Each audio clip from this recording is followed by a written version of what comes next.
마태복음을 5가지 큰 사건의 묶음과 또 그 사건과 관련된 5가지 설교로 이렇게 복원합니다. 그 중에서 오늘 말씀 13장은 세 번째 설교에 해당합니다.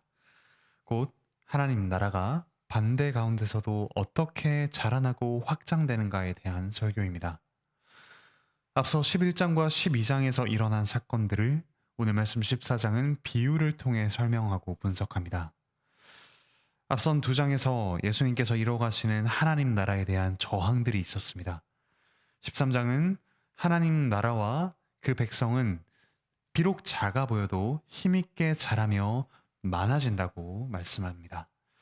반대 가운데 승리하는 하나님 나라가 세상 끝날까지 긴 시간 가운데 이루어지는 것을 오늘 말씀이 분명히 가르칩니다. 첫 번째 비유는 씨 뿌리는 자의 비유로 3절부터 나옵니다.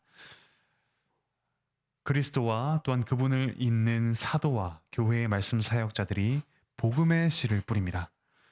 말씀에 반응하는 4가지 마음밭이 있습니다. 먼저 앞에 나오는 3가지 경우는 말씀은 듣긴 듣지만 구원받지 못하는 사람들입니다. 그 중에 첫 번째는 길가입니다. 어떤 사람에게는 말씀은 곧 길바닥에 떨어진 씨와 같습니다. 그들이 귀로는 말씀을 듣지만 마음으로는 받아들이지 않습니다. 마귀가 그 말씀을, 그 씨를 빼앗아가는 것이죠. 두 번째로 어떤 사람에게 말씀은 길가에 떨어진 씨와 같습니다. 곧 돌밭에 떨어진 씨와 같습니다. 그들은 말씀을 기쁨으로 받지만 말씀으로 인해 핍박이 일어나면 실족해서 넘어집니다. 세 번째로 어떤 사람에게 말씀은 가시떨기와 가시떨기에 떨어진 씨와 같습니다. 그들은 복음을 듣고 마음에까지 받아들입니다. 바깥에서 오는 고난 역시 싸워 이깁니다. 하지만 그 마음 속에 염려가 가득하여서 하나님께서 원하시는 열매를 맺기까지 하지는 못합니다. 어떤 사람은 또한 탐욕이 가득하여서 하나님께서 원하시는 삶의 열매를 맺지 못합니다. 이와 같은 염려와 탐욕은 같은 마음의 바탕입니다. 곧 말씀과 그리스도를 믿지 않고 자신이 원하는 것을 의지하기 때문에 염려와 탐욕이 생깁니다. 이 3가지 경우와는 달리 어떤 사람에게 말씀은 좋은 밭에 떨어진 씨와 같습니다. 그들은 말씀을 듣고 깨달으며 결실합니다. 여기 나오는 결실, 곧 열매는 3가지로 나눠볼 수 있습니다. 첫 번째로는 사랑과 평화와 기쁨과 같은 것들이 마음에 가득하여서 다른 사람들에게 그와 같이 행하는 것입니다. 하나님과의 관계에서 얻은 이 영적인 복이 사람과의 관계에서 나타나는 것이 열매입니다. 두 번째로 열매는 추상적인 것이 아니라 자신의 은사로서 구체적으로 성취하는 것입니다. 곧 가정과 학교와 직장에서 사람들을 섬기고 또한 열심히 일하여 성과를 내며 사람들을 위로하고 또 하나님의 그 창조의 지혜를 드러내는 것입니다. 세 번째로 가장 중요한 열매인데 곧 사람입니다. 우리를 통하여 비그리스도인들이 전도를 받아 그리스도를 믿고 고백하며 또한 교회에 오는 것입니다. 자녀를 출산하여 말씀으로 잘 가르쳐서 언약 백성의 수가 많아지게 하는 것도 열매입니다. 그리스도께서 이처럼 비유로 말씀하셨는데 그 이유는 이 비유만 듣고 모르겠다 하고 돌아가는 사람들이 아니라 곧 이것이 무슨 뜻입니까? 하며 묻는 제자들만 천국 비밀을 알도록 하기 위해서입니다. 하나님께서 선택하신 자들만 복음을 깨닫고 하나님 나라에 들어옵니다. 그런데 어떤 자에게는 말씀을 깨닫게 해주시고 어떤 자에게는 닫아버리시는 이런 다양한 다른 모습이 보입니다. 그 부류를 보시면 첫 번째로 마음이 완악하여 이 비밀을 알지 못하는 자들이 있습니다. 그들은 보기는 보아도 깨닫지 못합니다. 이것은 그들의 책임입니다. 마음이 완악하기 때문이죠. 그래서 하나님께서는 그들이 마음으로 깨닫지 못하도록 심판을 내리십니다. 둘째로 구약의 선지자들 그리고 의인들이 있습니다. 그들은 예수님께서 오셔서 천국에 대해 가르치시고 또 하나님 나라를 자라게 하실 날을 간절히 열망했습니다. 하나님 나라에 듣고 하나님 나라에 대해서 듣고 그 하나님 나라가 이루어지고 있는 것을 보고 있는 제자들 역시 복됩니다. 그리고 그것이 예수 그리스도 안에 그리고 교회 안에 이루어지는 것을 참으로 보고 증언하는 우리는 더욱더 복되다고 말할 수 있습니다. 이어서 두 번째 비유가 24절부터 30절에 나옵니다. 곧 천국은 하나님 나라는 좋은 씨를 밭에 뿌린 사람과 같습니다. 천국은 인자이신 예수님께서 하시는 일입니다. 예수 그리스도께서는 세상이라는 밭에 천국의 사람을 뿌리셨습니다. 하지만 동시에 마귀가 이 세상 가운데 가라지, 잡초와 같은 사람들을 뿌립니다. 곡식과 가라지는 섞여서 자랍니다. 원래 들판에서 자라는 가라지는 어릴 때 곡식과 비슷합니다. 하지만 점점점 자라서 추수할 때가 되면 이 둘 사이에 구별이 생깁니다. 오늘 말씀에서 일꾼들이 주인에게 묻습니다. 가라지를 뽑아버릴까요? 주인은 대답합니다. 추수 때까지 두어라. 그때 가라지는 묶어서 불사르겠다. 곡식은 곳간에 들이겠다. 가라지를 처음부터 완전히 뽑아버리려 한다면 곡식이 다친다고 합니다. 곧 우리가 살아가는 이 세상 안에서 사회 안에 있는 악을 완전히 뽑으려 하면 사람을 다치게 합니다. 우리는 얼핏 보면 이것이 이들이 가라지 같고 또 이들은 곡식 같고 이와 같은 일들은 가라지 같으며 저와 같은 일들은 곡식 같다고 여기기도 합니다. 하지만 그것을 우리가 속단해서는 안 됩니다. 그리고 완전한 무균실을 만들 수가 없지요. 한국 교회 안에도 한 교회 안에도 가라지와 같은 교인 그리고 한국 교회 안에도 가라지와 같은 교회들이 분명히 있습니다. 그런 교인을 다 쫓아내려 하면 곡식과 같은 성도가 상합니다. 그런 교회들을 다 정죄하려고 하면 교회 전체가 상하게 됩니다. 분명히 섞여 있지만 우리가 그것을 속단해서는 안 되고 또 교회를 무균실로 만들 수가 없습니다. 물론 우리는 세상과 성도 또한 교회를 정결하게 하기 위해 노력해야 합니다. 하지만 동시에 아무리 수고하여도 세상의 악을 모두 완전히 바꿀 수 없음을 알아야 합니다. 우리는 말씀에 순종하며 살아가는 곡식, 의인들이 천국에서 해와 같이 빛날 것을 그 날을 바라보며 고난과 핍박 중에서도 인내함을 배워야 합니다. 하나님께서 추수 때에 이 둘을 분리하여 심판하시며 완전한 정의를 이루실 것을 신뢰하며 그분께 맡겨야 합니다. 그러므로 우리가 해야 할 일은 우선 우리가 실제로 영향을 주어 변화시킬 수 있는 부분에 힘쓰는 것입니다. 우리의 가정, 일터, 그리고 직분의 자리에서 순종하며 우리가 성장하는 일에 헌신해야 합니다. 악과 선이 함께 있는 이 사회, 이 교회 안에서 주님을 의지하여 우리 자신이 성장함으로 그리고 우리 자신이 말씀을 순종하고 전하며 그렇게 인내하며 나아가면서 조금씩이라도 바꾸어 가도록 힘쓰시길 바랍니다. 이어서 31절부터 33절에서 네 번째 비유가 나옵니다. 곧 겨자씨와 누룩의 비유이죠. 천국은 남자들이 들판에 심은 겨자씨 같이 작습니다. 하지만 겨자씨는 자라서 나무가 되고 나중에 많은 새들이 깃들입니다. 이처럼 천국은 작고 약하게 시작합니다.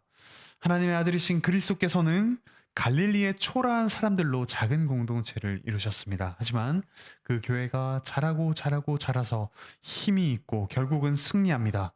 그리스도께서 불러주신 새로운 공동체 교회는 이처럼 생육하고 번성해 갑니다. 33절에서 천국은 여자들이 반죽 속에 넣은 효모와 같다고 합니다. 효모는 너무나도 작지만 빵덩이 전체를 변화시킵니다. 죄인들 가운데 우리를 교회와 성도로 불러내신 주님은 우리를 천국에 속한 자들로 거룩하게 변화시켜 가십니다. 그리고 말씀을 주셔서 그 말씀이 자라게 하시고 또한 우리를 이 세상 이 교회에 두셔서 하나님의 나라가 생육하고 번성하도록 하십니다. 이처럼 작은 우리를 변화시키고 또한 작은 우리를 통해 이 세상을 변화시켜 가시는 놀라운 그리스도의 일을 기대하며 또한 그것을 경험해 가시길 바랍니다. 44절부터 46절은 다섯 번째와 여섯 번째 비유입니다. 천국은 밭에 감춰진 보화를 찾은 농부, 그리고 좋은 진주를 사기 위해 찾아다니는 상인과 같습니다. 그들은 자기의 모든 소유를 팔아서 그 보물을 삽니다. 마찬가지로 천국의 백성은 모든 것을 팔아 천국을 삽니다. 자신이 중요하게 생각하는 것들보다 하나님 나라를 더욱더 바랍니다. 그래서 그 모든 것들도 기꺼이 하나님 나라를 위해서 내어놓을 수 있습니다. 우리의 시간, 우리의 인품, 우리의 재능, 우리의 노력, 우리의 사랑, 우리의 마음, 그 모든 것들을 하나님 나라를 이루어가는 것, 그 일에 기꺼이 쏟아부을 수가 있죠. 이어서 47절부터 50절은 일곱 번째 비유입니다. 곧 천국은 마치 바다에 쳐서 각종 물고기를 모으는 그물과 같습니다. 어부는 일단 고기를 다 잡은 후에 좋지 않은 고기는 바다에 버립니다. 세상 끝에도 의인 중에서 악인을 골라내죠. 마지막 날에 곡식과 가라지를 구별해내는 것과 같습니다. 이처럼 천국은 복이지만 동시에 심판이기도 합니다. 이미 그리스도의 말씀을 통해 그리스도께서 심판하고 계십니다. 그리스도께서는 어떤 사람에게는 말씀을 깨닫는 은혜를 주시기 위해 성령을 보내주시지만 어떤 사람에게는 그런 은혜를 주시지 않습니다. 이처럼 천국에 대한 7가지 비유를 마치신 후에 예수님께서는 천국의 제자된 서기관에 대해 말씀하십니다. 곧 이 비유를 깨닫고 듣는 제자들, 그리고 우리와 같은 제자들을 말합니다. 말씀을 먼저 받은 제자는 성도의 필요에 적절한 말씀을 공급합니다. 곧 옛것인 구약과 예수님께서 새롭게 가르치신 새 것을 교회에 공급합니다. 이처럼 말씀 사역자가 구약과 신약을 조화롭게 그리고 종합적으로 적실하고 신실하게 전할 수 있도록 여러분이 함께 기도해 주시기 바랍니다. 그리고 그 유익을 누리며 우리 모두가 옛것과 새것을 기꺼이 전도하며 말하고, 그리고 가정과 직장과 학교에 적용하며 받아들이고 또한 실제로 실천해 나가시길 바랍니다. 이 천국 설교의 결과 예수님의 고향 사람들이 놀랍니다. 이 사람의 지혜와 이런 능력이 어디서 났느냐? 왜냐하면 이들이 예수님의 어릴 적 모습과 그분의 가족을 잘 알고 있었기 때문에 예수님을 그저 그런 마을 청년 정도로 생각했기 때문입니다. 그로 인해 예수님의 말씀을 받지 못합니다. 그래서 예수님께서는 그곳에서 많은 능력을 행하지 않으셨습니다. 복음 말씀은 감추인 보배와 같기 때문에 말씀 전파자는 세상의 기준으로 보면 아주 초라해 보일 수 있습니다. 하지만 우리는 전하는 바로 그 사람보다 그가 전하는 하나님의 말씀을 간직해야 합니다. 복음 전파자 인간에게 너무 집중하지 마시고 그가 행하는 그 직무를 보고 귀하게 여겨야 합니다. 우리 성도 역시 세상의 기준으로 볼 때 초라해 보일 수 있습니다. 하지만 예수 그리스도의 복음은 능력이 있습니다. 작은 씨 효모와 같지만 우리를 통해 우리 가정과 직장을 통해 그분의 나라를 강력하게 자라게 하고 계십니다. 항상 강하고 담대하게 말씀에 순종해 갑시다. 사랑하는 형제자매 여러분, 그리스도께서 이 땅에 오셨습니다. 그분이 천국의 서기관으로서 옛것의 의미를 풀어주시고 또한 새것을 주셔서 우리에게 풍성한 먹을거리를 주십니다. 그리고 그분은 십자가라는 가장 초라해 보이는 곳에 서셨습니다. 하지만 그 초라해 보이는 십자가를 통하여 그분은 너무나도 놀랍고 강력한 일을 이루셨습니다. 그 누구도 해결할 수 없었던 우리 죄의 문제, 그리고 그분이 부활하심으로 인하여 죽음의 문제를 온전히 해결하는 참으로 놀랍고 강력한 일을 이루셨습니다. 이제 그분을 믿는, 그분의 말씀을 받은 우리는 너무나도 작고 초라해 보일 때가 있지만 그런 우리를 통해 예수 그리스도의 십자가와 부활의 놀라운 복음이 선포되고 보이며 또한 역동적으로 살아 움직입니다. 그와 같은 놀라운 일을 기대하며 오늘 하루를 그리고 우리 평생을 살아갑시다. 우리의 너무나도 작고 작아서 아무도 주목하지 않는 것처럼 보이는 이 작은 순종, 작은 사랑, 주님의 말씀을 따라 행하는 모든 복된 삶을 통하여 하나님의 나라가 확장됩니다. 우리 가정에서, 우리의 직장에서, 우리 학교에서 그런 일이 일어나고 있습니다. 이를 위해 우리가 함께 교회에 모입니다. 함께 모여 예배하고 작지만 강력한 하나님 나라를 서로를 통해 또한 확인하며 또한 서로를 격려하여 그 나라가 이루어짐을 고대합니다. 이처럼 함께 모여서 예배하고 흩어져서 예배하는 이 놀라운 하나님 나라의 역동적인 삶 속에 우리 함께 동참하며 기쁘게 또한 인내하며 이 나라를 살아갑시다. 하나님 나라를 참으로 누리고 전하는 복된 삶을 살아가시길 바라고 축복합니다. 기도합시다. 하늘에 계신 우리 아버지 하나님 참으로 감사드립니다. 예수 그리스도께서 그분의 말씀을 받는 자와 받지 않는 자에 대하여 그 모든 자들을 통하여 또한 하나님 나라가 참으로 생육하고 번성함을 분명히 가르쳐 주시니 감사드립니다. 오늘날 저희는 이 말씀을 참으로 진실되게 믿음으로 받길 원합니다. 그리고 너무나도 작아 보이는 말씀이지만 이 말씀을 받은 저희를 자라게 하시는 놀라운 은혜를 누리게 하여 주시옵소서. 또한 그렇게 자라가는 저희가 이 세상에서 너무나도 작고 초라해 보일 때가 있지만 그런 저희의 작은 순종을 통하여 하나님 나라가 생육하고 번성함을 저희가 확인하고 사람들이 목격하며 참으로 그 하나님 나라의 놀라운 일들을 경험하고 증언하는 저희가 되게 하여 주시옵소서.